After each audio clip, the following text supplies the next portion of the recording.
सातारकरांची तहान भागवणारा कास तलाव पूर्ण क्षमतेनं भरला असून गुरुवार शुक्रवारपासून तलावाच्या सांडव्यावरून पाणी वाहू लागलंय।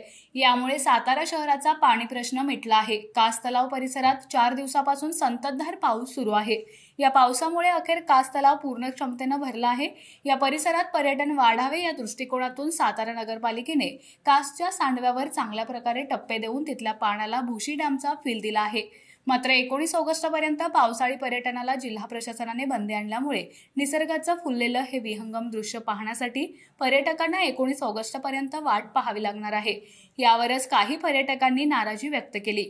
आता कास परिसरात फिरायला जाणाऱ्या पर्यटकांना कास नजीकचा साताऱ्याचा भुशी डॅम, बांबवली वजराई धबधबा, मुनावळेचा केदारेश्वर धबधबा, एकयूचा पाबळ धबधबा, बामणोली, शेंबडी, मुनावळे या पर्यटन स्थळी पावसाळी पर्यटनासाठी जाता येणार आहे।